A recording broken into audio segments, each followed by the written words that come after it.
Serigne Djibril Niang day spécialiste la en faiblesse sexuelle góor ñi nga xam ne maanaam dañoo tële boo jëfandikoo ay garabam day amul benn effet secondaire du la gaañ ci dara dooley góor mooy traitement bi dañ la koy fajal ba mu wér soo ko xasee ba jël dootoo soxlaati garab traitement définitif la gaynde gi nag mooy boo bëggee tàng maanaam yëg sa bopp te benn jafe-jafe ci wàllu wéeru yaram nag du la dugg yow ku góor ki saay boo ko bëggee mën nga koo def te doo ci am kon benn ngaañ-ngaañ ay meraw jeex na fi mer muy continuer jeex na fi kattanug sidit ak góor daal di taxaw dooley góor mooy traitement bi dañ la koy fajal ba mu wér gaynde gi nag mooy boo bëggee tàng maanaam yëg sa bopp ba tey ku mënul am doom Serigne Djibril Niang mi lée mën na ci dara ci kattanu yàlla subhaanahu wa taala ba tax na képp koo xam ne nag bëgg nga cee am leneen lu leer wooteel ci 77 677 77 08 Serigne Djibril Niang ku jëm ca yàlla buur yow nga def de àndandoo doo dox di si booru doo jaay sa ngor de wóor daa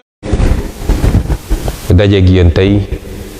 jaarale ko ci jumtukaay yi ak xarala yi nga xam ne mooy les nouvelles technologies pour waxtaan ak yéen ci li ñu bokk ñun ñëpp muy Ziguinchor waxtaan gi dama koy doore ci kàddu gërëm di leen gërëm bu baax a baax ndax ci at wii lañu taxawal élection bi waroon a tabb maire ak ñiy ànd ak moom bi waroon a tabb président conseil départemental ak ñiy ànd ak moom bu ñu bëri woon ñu sampoon seen dënd jàkkaarloog waa Ziguinchor laaj seen kóolute ngeen tànn ñu ci ñooñu ñëpp gënuñu leen jàkkuñu leen jàng gënuñu leen dëkk ci dëkk bi kóolute googu ngeen def ci ñun ñu ngi leen ciy gërëm di leen sant di leen wax nag ni saa suñu xëyee suba ba guddi jot lay suñu yitte ak suñu mbébét mooy bu ñu dox ba kenn rek ci waa Ziguinchor ne ah man de am naa lu ma rëccu ci li mu wóolu woon Ousmane Sonko ak ñi mu àndal ndax gor a koy fay askan wi waruñoo gën a gore ñun damay faral di wax ni ñun ñi nekk acteur politique ñun ñoo ameel askan wi ameeluñu ndax ku la wóolu ba ne la li war a doxal sama dëkk ci wàllu njàngu ndaw ñi ci wàllu paj mi ci wàllu tali yi ci wàllu ndox mi ci wàllu léeg-léeg lii yow laa ci wóolu kooku deselu la dara kon ñu ngi leen di gërëm di leen sant di leen wax nag ni bi ngeen ñu tàbbeeg léegi def na juróomi weer ak ñeent 9 mois ci juróomi weer ak ñeent yooyu lañ ci jot a liggéey defe naa waa Ziguinchor yépp teg nañ ci seen bët li ci njëkk mooy ñoo ngi doon liggéey ndax buñ lay doog a tàbb ci dara faaw rek nga càmbar ko ba xam li ci nekk ba pare waaye duñ la tàbb rek nga ñëw di daw xel donc càmbar nañu ba xam li ci nekk ñaaral bi nga xam ne liggéey nañ ko ci jamono jooju ci diir googu mooy fexe ba lii ñu diglante woon ak yéen ndax bu leen fàtte ni ñun ba ñuy ñëwuñu noonu rek ak loxo neen dañoo ñëw andi benn programme bi ñu ngi ko tuddee liggéey brok woowu ñu waa Ziguinchor ci leneen lu dul liggéey ndax réew moo xam ne dafa tardé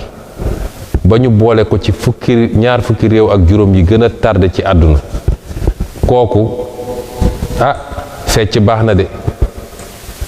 def ay événement baax na de waaye li war a doon sa yitte bi ëpp mooy liggéey ñi nga xam ne ñoom développé nañ ba pare am nañ doole fu ñu liggéey benn yow war nga liggéey juróom ndax danga leen bëgg a dab boo nekkee cib classe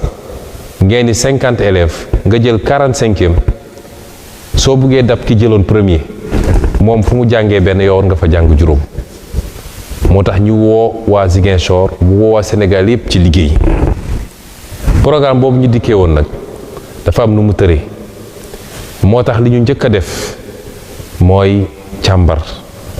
bu ñu paree càmbar mooy waxtaan ak ñi ñuy liggéeyal yépp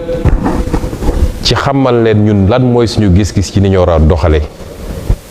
parce que gannaaw yàlla nag ñun la yàlla def maire bi ñu njëkk a waxanteeg ñoom mooy luubal alalu askan duñ ko nangu dërëmu askan ba ko fa la tudd lépp loo xam ne lu ñépp bokk la te mu jóge ci poosu nit ñi di seen lempo jaaduwut ñaari nit wala ñeent wala juróom àkki moo ko ñoom toog moo xam suuf si la moo xam lu jëm ci état civil la moo xam lu jëm ci recette municipale yi la wala lu jëm ci service technique yi la ak lépp loo xam ne liggéey la rek lu ma bëgg nit ak lu ma jege nit ku ma xam-xam ni randal alalu xaalis wala lubal alalu xaalis du ma ko négocier kenn te ku ko defit danaa mujjeeg yow ci yoon parce que alalu mbooloo la ñaareel bi mooy gën a góorgóorlu ci farlu ci liggéey bi ci ñëw heure wàcc heure waaye heure gi nga fiy nekkit nga jagleel ko mairie bi jagleel ko citoyen yi nga xam ne dañuy soxla mairie bi ñetteel bi mooy càmbar ba xam ndax li ñu soxla ci ay nit yi war a liggéey ci mairie bi moom moo am dëgg ndax léeg-léeg xam nañu ci mairie yi dañuy bëgg a dugal yenn saay mbirum politique ba di jël ba mu ëpp soxla mairie bi bu ko defee li ëpp ci budget mairie bi dañ koy yóbbu ci fay ay salaire ci jamono jooju waroon nañ ko yóbbu ci hôpitaux yi yóbbu ko ci école yi yóbbu ko ci marché yi yóbbu ko ci tali yi ak feneen pour waa Ziguinchor gi ci seen bopp loolu it am na liggéey bu am solo buñ ci def ba yéen ñëpp gis ngeen ko ak yeneen yoo xam ne ci méthodologie liggéey bi la woon ñu def ko ci juróom-ñeenti weer yi nga xam ne weesu nañ ko waaye it ci liggéey bi nga xam ne moom lañ ñu sas ndax xam ngeen ni mairie yi pàcc la ci nguuru Sénégal ci état bi mu am loi boo xam ne moo ne lii ak lii la ñu jagleel mairie yi bokk na ci njàngu tut tànk yi bokk na ci paj mi ci lépp lu jëm ci poste de santé yi ak dispensaires yi bokk na ci lu jëm ci assainissement lu ñuy def ba lépp lu jëm ci canal yeeg ñoom se mu jaar yoon bokk na ci wàllu urbanisme ak habitat mooy lu ñuy def ba dëkk bi neex ñu am ci ay jardin am ci ay place publique am ci ay plateau sportif ak yeneen juróom-ñett la wala juróom-ñeent yoo xam ne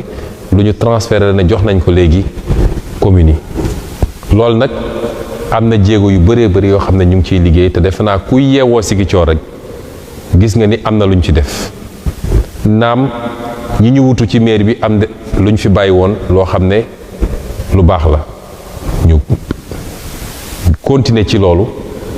parce que mbir moom boo ko jotee rek nooy def ba mu gën a baax ba mu gën a ñoŋe ba mu yokk moom nga war a def ci wàllu njàng mi fexe nañu ba ñi ngi jàppale école yi nuñ ko mënee defe naa ren la ñu joxe ci fourniture scolaire pour jàppale suñu doom yi rawatina nag waajur yi nga xam ne léeg-léeg seen loxo du jot seen gannaaw kenn mësul gis lu toll noonu ñu def ko ci Ziguinchor ci jàppale école bi noonu lañ koy defee ci bëgg nañ ci suñu programme fii leeg 2024 dootul am benn école ci Ziguinchor boo xam ne defaluñu ko miir ba mu tëju ñu defal ko bunt ba école ba xale yi mun a nekk seen sécurité ci biir ndax école boo xam ne samba booy bu jógee fële mun naa dugg mbaam xoof bu jógee fële mun naa dugg nag mun naa dugg xaj mun naa dugg matt ay xale loolu ñëpp xam nañ ni amul sécurité suñu doom moo tax le 30 war nañoo commencer pose première pierre lu mel ni école Belfort bi lu mel ni école Kandialang ak feneen école yëpp bëgg nañu clôturer ba xale yi dootuñu nekk danger bu ñu xasee dugg ci école bi waaye dinañu améliorer kaaraange gi jël ay nit yoo xam ne ñooy doon gardien ci école yi waaye ñeen ñëpp xam ngeen ni Ziguinchor ba léegi am na lu ñuy wax abri provisoire am na lu mat 48 abri provisoire mooy ay sàkket yoo xam ne fa la xale yi di jànge mu amit yoo xam ne donte classe la ñëpp xam nañ ni lii matalul classe ñu ne nag am nañu tey ambition programme boo xam ne tabaxaat ay salle de classe ba ci diir gu gàtt du am fenn ci Ziguinchor foo xam ne nit day nekk ci ay sàkket di jàng wala mu nekk ci ay salle de classe yoo xam ne kenn yéenewul sa doom jàngee ci classe yu mel noonu ak yeneen yoo xam ne fas yéene nañ ko def ci école bi. waaye yemuñu ci loolu, ci wàllu paj mi am na programme bu mag bu ñuy lancé boo xam ne poste de santé yi fi nekk bëri na yoo xam ne ba léegi mënul dox, surtout maternité yi, parce que la ñu waroon tabax pour matrone yeeg sage-femme yi mën a nekk foofu amul. dinañu lancé loolu yépp tabax ko. dinañu yeggal it poste de santé bu Gumel, dinañu defaraat poste de santé bu Jaabiir ak yeneen yu mel noonu, parce que paj mi dafa am solo. fii ak le 30 ak le 31 dina bëri loo xam ne ci ay jumtuwaay ci wàllu faj, ay lal, ay table d'opération, waaye garab gu bëri yoo xam ne lu ñu dajale woon la, lii ci coopération décentralisée, lii ci ay bonne volonté yoo xam ne jëflante na ñoom ñu joxe ko. dinañ ko séddale ci poste de santé yi nekk ci biir Ziguinchor, waaye nañ ko séddale it ci hôpitaux yi, parce que li ñu bëgg mooy Ziguinchor bu nekk ak Ziguinchor bu nekk di faju bu baax. moo tax ñuy rafetlu it lu mel nii hôpital Silence taxawal nañ fa première unité boo xam ne day def chimiothérapie, mooy ñi nga xam ne yàlla nattu na leen ba ñu am feebar bu métti boobu di cancer, te ñu doon war a dem di Ndakaaru pour ñu leen di defal chimio. tey am nañu première unité chimiothérapie bu nekk fii ci hôpital Silence bi nga xam ne ci mairie bi la dépendre. ñoo ngi lijjanti pour mun a am néphrologue, mooy médecin boo xam ne loolu mooy liggéeyam, bu war a ñëw Ziguinchor, su mënul ñëw toog fi définitivement it muy ñëw 2 ba 3 yoon ci weer wi pour jàppale malade yi. waaye nag dinañu former ay nit fii yoo xam ne ñoo koy def bés bu ne. naam ci jamono ji ñu nekk cancer yi dal jigéen ñi, muy cancer col de l'utérus ak yu mel noonu, moom la mun a fajagum, waaye ñaan nañu yàlla mu may ñu ba ñu yaatal ko ci bépp xeetu cancer. kon paj mi suñu yitte la ci yitte yu gën a rëy, ñu fas yéene ci def ay jéego yu rëy a rëy, lu mel ni ay service d'urgence, parce que bokk na ci paju Sénégal li ci gën a doy waar mooy service d'urgence dafa tumuranke. mooy tey ñaanuñu ko yàlla, ku accident woon léegi ñu yóbbu ko hôpital, ñi ko war a dalal def premier soins yi, nga xam ne loolu day faj lu bëree bëri. kon loolu it ci suñu programme bokk, te am nañu jéego yuñ ci door. mbirum infrastructure yi muy tali yi, bëgg nañu Ziguinchor ñu améliorer infrastructure yi. moo tax man mi en tant que maire yëkkati naa lu mel ni machine pondeuse boo xam ne day defar ay pavé, di defar ay briques ak yeneen may ko commune bi. ci fan yi di ñëw dinañ ko installer fële ci Kenya fi ñu defar place bi, commencé defar suñuy pavé ba nga xam ne tronçon tali yu bëri nañ ko mën a pavel suñu bopp. waaye mul ci pavé tali yi rek, nee naa Ziguinchor dañoo bëgg mu doon dëkk boo xam ne dafa neex, kenn ku ne war a mun a génn di doxantu dem toog ci ay place publique. moo tax am nañu programme bu rëy boo xam ne ci loolu lañ ko jagleel, mooy fexe ba am ay place publique, am ay plateau sportif ci biir quartier yi, ba xale yi di mun a football wala basket ci condition yu baax. waaye am nañu ambition boo xam ne it ci wàllu marché yi, am na 2 marché yoo xam ne ñi ngi lancé appel d'offre yi. benn bi mooy marché au poisson, fexe ba marché boo xam ne jën gi rek lañ ko jagleel fii ci Budodi ci wetu quai de pêche bi.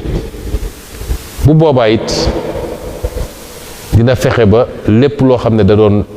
gën a feesal marché Saint-Maur ñu yóbbu ko, détaché ko foofu. waaye deuxième marché bi mooy marché aux produits agricoles, ndax ñun ñëpp xam nañ ni li tax Saint-Maur mel nii mu mel nii bokk na ci goana bi ñuy wax ak yeneen. waaye tey bu ñu paree marché Tilène bii nga xam ne donte li ci des bëreetul, ñu fexe ba am marché au poisson bu ñu bëgg a def fii ci 54 mètres bi, def marché aux produits agricoles du moins, daal di def marché au poisson fii ci Budodi. jàpp naa ni loolu dina désengorger Saint-Maur. waaye nag marché yi fi amoon lu mel di marché Ngelaw, marché Grand Dakar ak Baneto, ñu réfectionné waat ko, yaatal ko. defe naa loolu dina tax ba marché bu nekk dina nekk ci norme yi gën a baax, ba yenn risques yi ñuy am ci marché yi ba léegi-léegi nga dégg ñu ne incendie am na, lépp lakk na. loolu nañ ko musal Ziguinchor ak waa Ziguinchor. kon li ñu bëgg a def bëri na, su ma doon lim tey mun nañ fee fanaan. waaye lii lépp nag mbokk yi, ndimbal da ciy fekk loxol borom. li tax ñuy wax citoyenneté mooy kenn ku nekk di laaj bis bu nekk balaa mu naan lan la municipalité bi defal ma, mu war a njëkk a xalaat man lan laa defal municipalité parce que defal municipalité mooy defal sa bopp. moo tax ñuy rafetlu lu mel ni service civique bi nga xam ne lancé nañ ko woo ci ndaw ñi woo ci mag ñi waa Ziguinchor yu bëri ñëw uyu si ñu mooy service boo xam ne service volontariat la nit day jóg ne damaa ñëw defaral sama commune te laajuma ci dara liggéey bu rafet la service boobu def ci jamono yiy wees gis ngeen ni bi ñuy dëgmal nawet bi mairie bi da daan fay ay xaalis bu dul jeex ay entreprise pour ñu nettoyer caniveau yi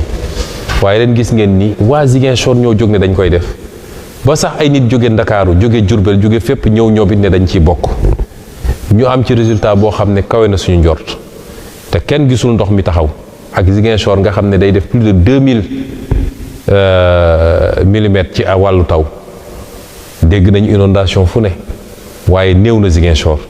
te service civique boobu moo ko liggéey te kon ne di ko liggéey ci nettoiement yi ñuy def ci biir dëkk bi kon loolu wane na citoyenneté li mu mun a def ci dëkk noonu la ñu bëggee nag wax Ziguinchor waa bu nekk ne ko li ñu war a defar ci dëkk bi du jóge ci poche maire de man aw ma ay milliards du jóge ci poche conseil yi maire am na lu mu ciy joxe keneen joxe te li gën a firndeel joxe boobu mooy suñ la andilee kayitu lempo nga fay ko gis nañ nag ni dafa mel ni Ziguinchor yaay xam nañ fi ñu bëgg a jëmee dëkk bi ndax gis nañ ni soo jëlee jakartamaan yi nangu nañu fay soo jëlee ñi yor baar yi nangu nañoo fay barki démb tailleur yi lañu toogal nangu nañoo fay commerçant yi nangu nañoo fay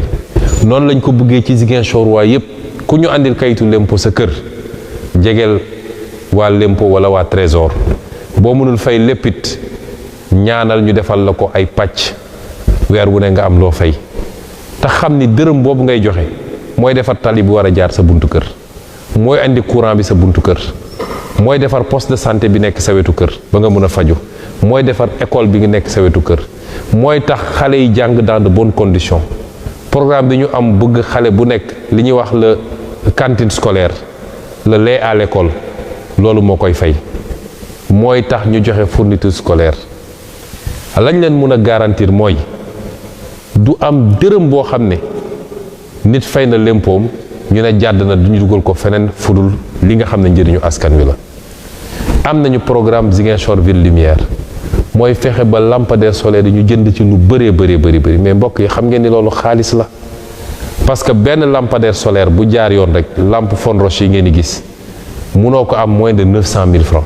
moom ak potoom ak lépp ñu ñaan yàlla mu may ñu mën a def programme bu rëy te njëkk cee jiital nag ñii suñu priorité mooy quartier yi nga xam ne dañ leen xawoon a sàggane lu mel ni Jiboog lu mel ni Jeefaay lu mel ni benn partie ci Kanjala lu mel ni Jaabiir lu mel ni yenn côté ci Linjaan yi ñu am programme ne bëgg nañu fexe ba ñooñu ñëpp ñu yóbbu fa lumière suñu mënul dugal lumière bi fépp dañu fexe ba la yeneen quartier yi am ñoom ñu am ci loolu xam ngeen programme yu rëy la am na quartier Ziguinchor yoo xam ne tey ba léegi ndox jafe na leen ñu bëgg a liggéey ak SDE ak Sen'Eau fexe ba ñu jot ci ndox loolu moo tax suñ leen nee ñun ñooy defar suñu dëkk la ñu yaakaar ci yéen te liñ leen di laaj du bëri mukk nag as tuut dañ leen di laaj kenn ku ne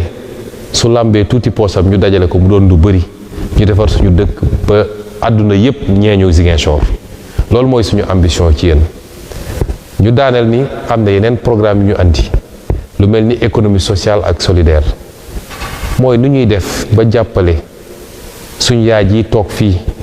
di def jardinage bu ndaw gannaaw Linjaan wala Kolobaan wala fu munti doon nu ñuy def ba jàppale suñu rakk ji nga xam ne mu nga bëgg a taxawal poulailler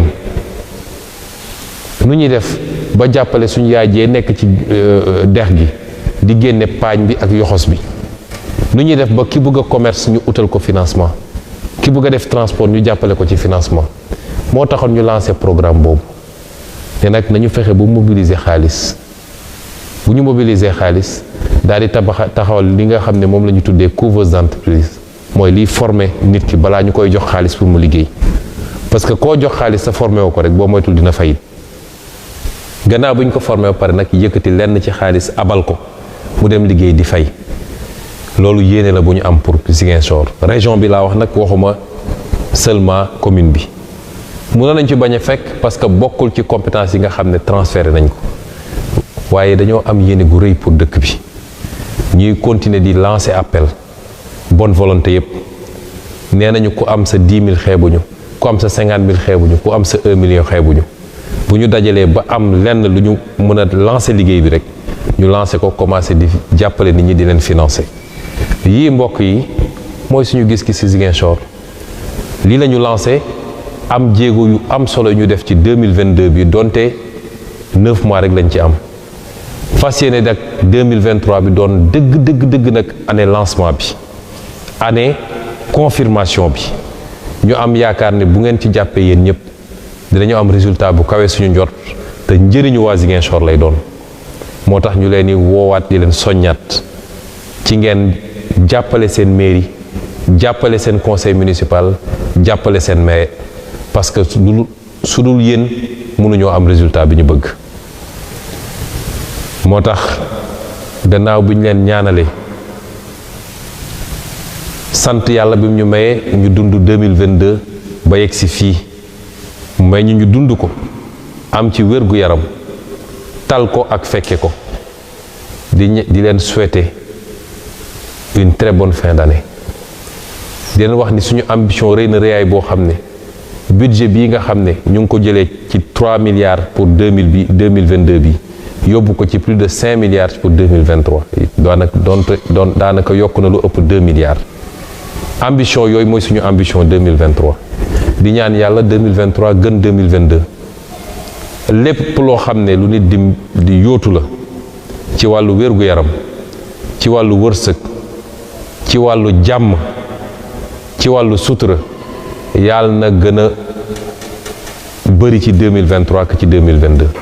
ñu ngi leen di gënam di leen sant di leen souhaiter une excellente année 2022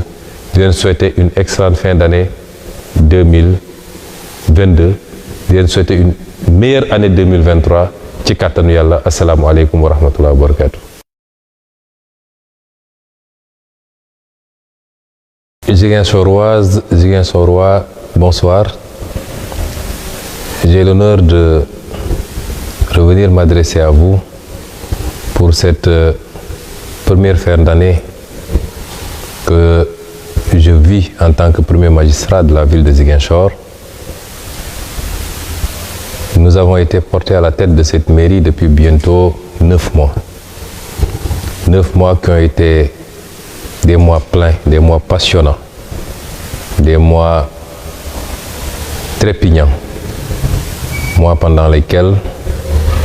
nous avons essayé de mettre en place les fondamentaux des idées, de la vision et du programme que nous avions présenté aux Ziguinchorois. Mes premiers propos seront des propos de remerciement à cette formidable population ziguinchoroise, toutes branches confondues, quelle que soit l'appartenance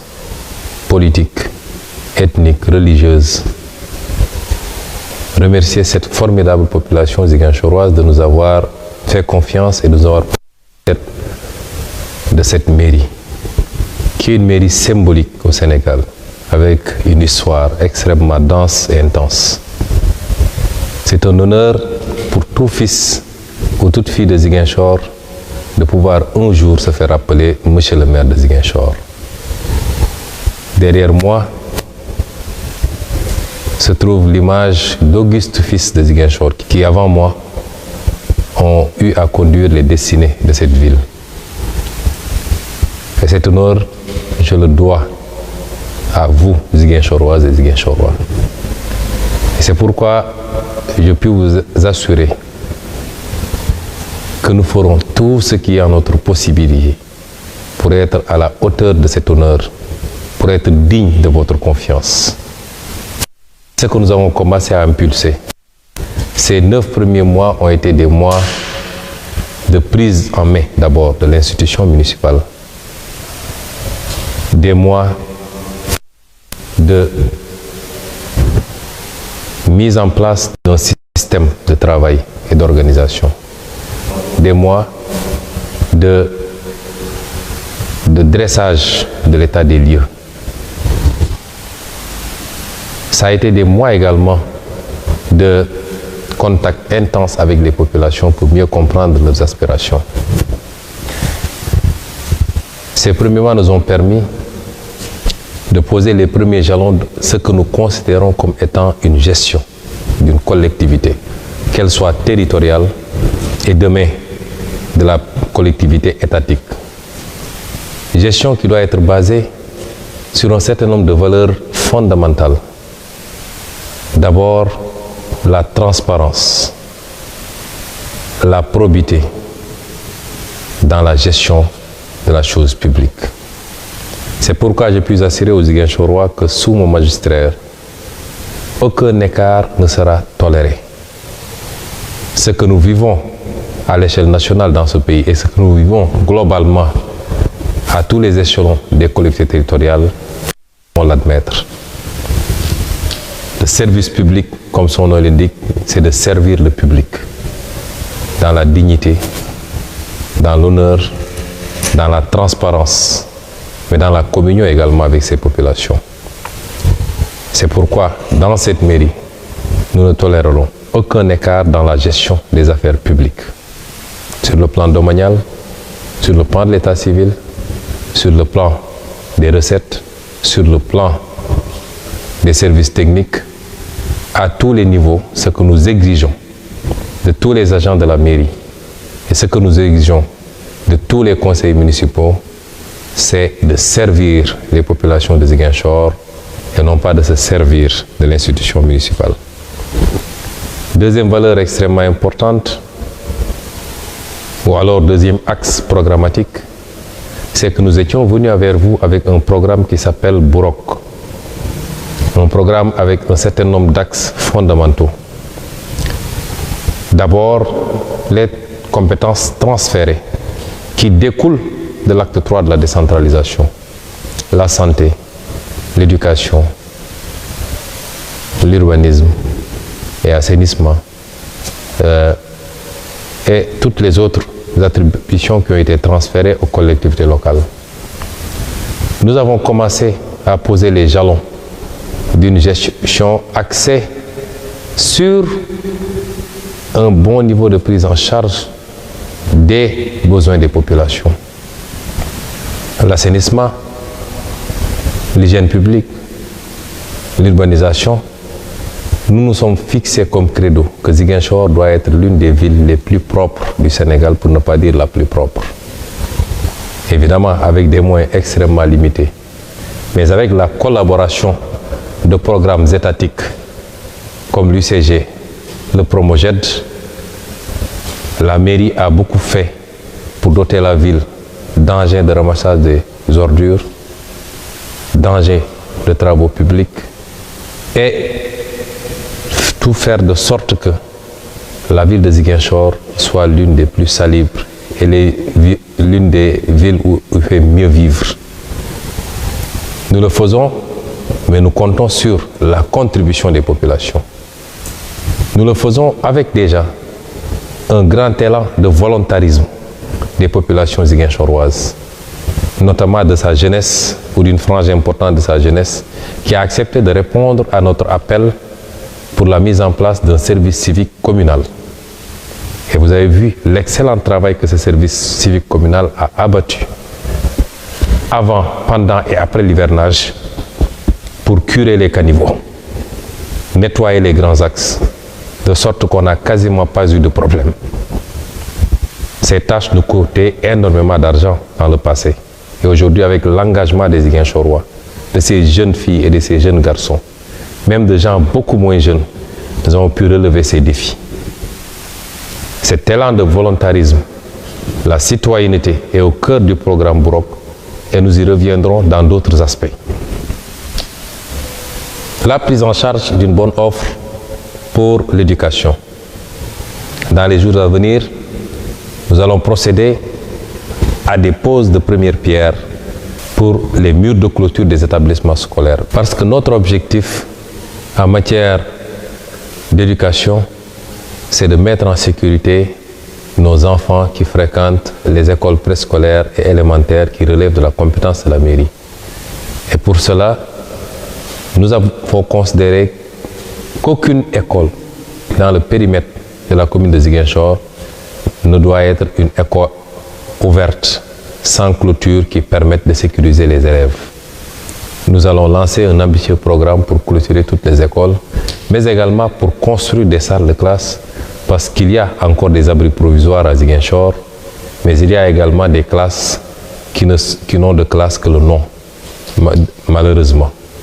Il n'est pas admissible que nos enfants continuent à étudier dans des conditions indignes d'un être humain. Nous avons beaucoup œuvré cette année pour appuyer l'école et particulièrement les parents les plus démunis en les dotant de fournitures scolaires à un niveau jamais égalé dans la commune. Nous comptons continuer dans cette lancée et en faire encore toujours un peu plus année après année. La santé, qui est une préoccupation, pas seulement pour ce qui relève de la compétence de la commune, c'est-à-dire les postes de santé, les dispensaires et les maternités, mais même au-delà, les hôpitaux qui ne relèvent pas de la commune. Dans les jours à venir, nous allons procéder à une distribution d'importants lots de matériel que nous avons pu acquérir sans que la municipalité ne débourse un franc, parce que beaucoup de ce matériel est issu de la coopération canadienne notamment, mais de bonne volonté sénégalaise qui ont eu à donner leur contribution. Nous avons comme préoccupation d'améliorer l'offre en service public de santé en mettant tous les postes de santé de Ziguinchor à un niveau optimal, en équipement d'abord, en personnel ensuite. Et c'est pourquoi des travaux seront lancés pour, par exemple, construire les logements du personnel au niveau du poste de santé de Bukot, pour parachever le poste de santé de Goumel, pour réfectionner et améliorer le poste de santé de Diabir. Tout cela est inscrit dans le budget que nous venons de voter et qui va couvrir l'année 2023. Nous ne nous arrêtons pas au niveau des postes de santé parce que nous voulons le faire travailler également à appuyer autant que possible les deux hôpitaux, l'hôpital régional et l'hôpital de la Paix. Et je dois magnifier qu'aujourd'hui, au niveau de l'hôpital Silence, nous puissions mettre en œuvre la première unité de chimiothérapie. Certes, pour le moment, ça ne peut traiter que les cancers féminins, mais notre objectif, c'est d'aller progressivement pour pouvoir traiter toute forme de cancer dont souffriraient les populations de Ziguinchor et des communes environnantes. Sur le plan des infrastructures, nous sommes en train d'essayer d'abord de mettre en place notre propre système. Et c'est pourquoi nous avons offert à la commune de Ziguinchor un certain nombre d'instruments, dont le plus en vue, c'est une pondeuse de briques, de ourdis, mais également de pavés, pour que la commune puisse produire elle-même le maximum de pavés, le maximum de briques pour les chantiers de clôture des édifices, mais pour pouvoir également lancer des travaux de pavage des rues, mais également les travaux d'aménagement des places publiques qui peuvent avoir besoin par endroit de pavés. Mais également dans le cadre du programme PACASEN que nous avons trouvé sur place. Et nous sommes en train de nous battre pour mériter les enveloppes que nous devons recevoir dans le cadre de ce programme-là. Il y avait certes des lenteurs, nous les avons trouvées ici. Je m'en veux pour preuve le volet PACASEN qui devait concerner les infrastructures routières. Il y avait beaucoup de retard. Nous avons dû insister au niveau de la GTIP pour que le contrat soit résilié finalement. Parce que le tronçon qui passe devant l'église de Tilène dure depuis trop longtemps. Et il y avait des retards. Nous avons dû prendre nos responsabilités pour résilier ces contrats et très bientôt, s'il plaît à Dieu, lancer un nouvel appel d'offres pour avoir des entrepreneurs beaucoup plus crédibles et réaliser rapidement ces tronçons routiers qui sont déjà budgétisés à hauteur de plus de 2 milliards et dont les fonds sont disponibles. C'est de la même manière que nous avons un ambitieux programme d'aménagement paysager. Nous voulons que Ziguinchor soit agréable pour celui qui circule, pour celui qui veut sortir se promener, agréable à vivre. Et pour cela, il nous faut aménager des plateaux sportifs, des places publiques, des jardins publics, parce qu'il n'y en a quasiment pas à Ziguinchor. Si vous voulez sortir de vous promener, vous n'avez pas un endroit où aller vous promener. 2023 sera l'année de lancement de ces chantiers qui devraient nous permettre d'offrir aux Ziguinchorois un meilleur cadre de vie. Je pourrais continuer à énumérer, ça prendrait des heures et des heures, mais c'est vous dire simplement les ambitions que nous avons pour cette ville et que nous comptons réaliser avec vous. Et c'est pourquoi je disais tantôt que la citoyenneté est au cœur de notre programme. Ce que nous attendons de chaque Ziguinchoroise et de chaque Ziguinchorois, c'est de répondre présent également. Parce que notre ville sera transformée par nous-mêmes. Ce n'est pas Dieu qui descendra du ciel pour le faire, mais ce n'est certainement pas l'État central qui le fera. Nous collaborons avec l'État central. L'État central agit beaucoup à l'intérieur de la commune, mais attendons de nous-mêmes les efforts maximaux à faire pour pouvoir nous offrir la ville que nous voulons, la meilleure ville du Sénégal et même de l'Afrique. C'est largement à notre portée. Et c'est pourquoi on dira tout le temps comment on fait pour réaliser tout ça. Le budget passe de 3 milliards en 2022 pour être projeté à 5 milliards et quelques en 2023. Nous le pouvons et nous pouvons même plus.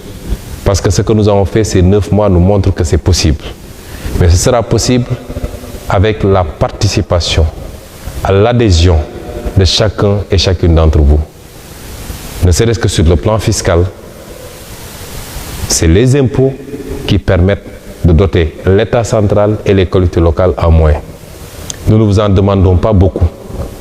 Et je me réjouis de voir que de plus en plus les Ziguinchorois adhèrent. Les différents secteurs socio-professionnels, toutes les réunions qui se tiennent au niveau de la perception municipale, avec la participation des conseils municipaux, comprennent où nous voulons aller avec la ville et adhèrent à ce projet-là. Les Jakartamans, par exemple, ont accepté de payer ce qu'ils devaient payer. C'est 100 francs par jour, ce n'est pas beaucoup. Les tailleurs récemment l'ont accepté. Les commerçants ont accepté. Les tenanciers de bars ont accepté de payer les taxes délibérées par le conseil municipal depuis longtemps, mais qui n'étaient pas payées. Et ce que nous attendons de chaque Ziguinchorois et de chaque Ziguinchoroise, si vous recevez des avertissements d'impôts chez vous, déplacez-vous pour aller à la perception municipale ou au service des impôts et domaines, selon la nature des impôts. Si vous ne pouvez pas payer tout de suite, demandez des moratoires et payez progressivement. Sachez que cet impôt que vous payez, tant que je serai maire de cette ville, aucun franc de cet impôt ne sera détourné à autre chose que l'utilité publique. Et c'est cet impôt qui va nous permettre de réaliser les ambitieux programmes. Par exemple, le programme Ziguinchor Ville Lumière. Nous voulons lancer sur 2023 l'acquisition de centaines, voire de milliers de lampadaires solaires, avec comme priorité les quartiers qui ont été les moins favorisés jusqu'à présent. Nous voulons que l'éclairage public aille partout. Les programmes d'adduction d'eau, puisqu'on a encore des quartiers à Ziguinchor qui n'ont pas accès à l'eau. L'argent que vous donnerez,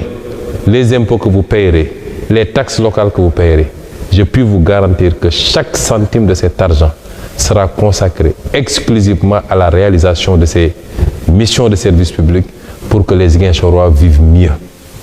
Et c'est pourquoi je disais que la citoyenneté est au cœur de notre programme. Au-delà maintenant du programme municipal, le programme Bourok avait initié un certain nombre d'axes comme l'économie sociale et solidaire que nous avons lancé ici. Ça avance lentement mais sûrement. Mais nous continuons à lancer un appel à toutes les bonnes volontés de contribuer pour nous permettre de constituer le capital primitif qui va nous faciliter l'encadrement et le financement du petit entrepreneuriat dans la région de Ziguinchor. Je ne parle pas de la commune de Ziguinchor. Parce que ce volet, nous voulons le faire dans le cadre de l'entente interdépartementale qui réunit les 3 départements de Ziguinchor, Oussouye, Ziguinchor et Bignona. Nous comptons sur chacun et chacune d'entre vous. Le principe était simple. Si chaque bonne volonté donne 50 000 francs, je ne dis pas chaque Ziguinchorois, si on en a 100 000, c'est 5 milliards de budget qui nous permettront facilement de réaliser des choses extraordinaires avec la microéconomie, c'est-à-dire l'ostréiculture de nos mamans, la transformation des produits, c'est le petit commerce, c'est l'aviculture, c'est l'apiculture, c'est autant d'activités, c'est le petit transport qu'on pourra financer, encadrer d'abord, former et ensuite financer et surveiller pour que le boom économique que nous attendons dans la région, nous puissions l'avoir parce que le potentiel économique, il est là. Et il est à nul autre pareil. Il est extrêmement important. Voilà autant de grands chantiers qu'on a essayé de lancer progressivement lors de ces 9 derniers mois avec la participation de toute l'équipe municipale que je félicite, que j'encourage également parce qu'ils ont compris l'esprit dans lequel ce programme a été conçu et ils ont compris où nous voulons aller avec Ziguinchor. Avec l'ensemble des conseils municipaux, quelle que soit leur coloration politique, avec le bureau municipal qui a très tôt compris et à côté de nous, mais avec vous, toute la population ziguinchoroise. 2023 doit être l'année d'éclosion. 2022 était l'année de mise en place des fondamentaux. 2023, à partir de janvier et sans interruption, doit être l'année d'éclosion de ce programme Burok que nous avons présenté. Il y a beaucoup d'autres aspects sur la digitalisation que nous allons lancer bientôt également pour permettre de plus en plus aux Ziguinchorois, aux élèves, quel que soit leur niveau, de pouvoir bénéficier d'enseignements de qualité à partir de chez eux. Mais également pour pouvoir mettre en exergue et en valeur les atouts économiques, touristiques, tout le potentiel de Ziguinchor dans un monde virtuel digital où on pourra entretenir des partenariats avec le monde entier. C'est nos ambitions pour Ziguinchor et c'est à cela que nous appelons tous les Ziguinchorois. Je ne doute point que vous ayez compris ce que nous voulons pour cette ville. Et nous le faisons avec le cœur. Nous n'attendons absolument rien en retour, même pas de remerciements, parce que ce qu'on fait pour sa ville, ce qu'on fait pour son pays, on le fait pour soi-même. Et c'est pourquoi nous clôturons cette année 2022 sur une note d'espoir. Et nous ouvrons l'année 2023 sur une volonté ferme de réaliser ce qui n'a jamais été réalisé au Sénégal par une collectivité. Nous le ferons ensemble et je sais pouvoir compter sur vous. Je vous souhaite une très belle fin d'année 2022 et vous souhaite une année 2023 100 000 fois meilleure par rapport à toutes vos attentes en matière de santé, en matière de prospérité, en matière de bonheur, en matière d'éducation, en matière de sécurité. Nous vous souhaitons une meilleure année 2023. Je vous remercie et vous souhaite une excellente soirée. Serigne Djibril Niang day spécialiste la en faiblesse sexuelle góor ñi nga xam ne maanaam dañoo tële boo jëfandikoo ay garabam day amul benn effet secondaire lu la gaañ ci dara dooley góor mooy traitement bi dañ la koy fajal ba mu wér soo ko xasee ba jël dootoo soxlaati garab traitement définitif la gaynde gi nag mooy boo bëggee tàng maanaam yëg sa bopp te benn jafe-jafe ci wàllu wéeru yaram nag du la dugg yow ku góor ki saay boo ko bëggee mën nga koo def te doo ci am kon benn ngaañ-ngaañ ay meraw jeex na fi mer muy continuer jeex na fi kattanug sidit ak góor daal di taxaw dooley góor mooy traitement bi dañ la koy fajal ba mu wér gaynde gi nag mooy boo bëggee tàng maanaam yëg sa bopp ba tey ku mënul am doom Serigne Djibril Niang mi lée mën na ci dara ci kattanu yàlla subhaanahu wa taala ba tax na képp koo xam ne nag bëgg nga cee am leneen lu leer wooteel ci 77 677 77 08 Serigne Djibril Niang ku jëm ca yàlla buur yow nga def de àndandoo doo dox di si booru doo jaay sa ngor de wóor daa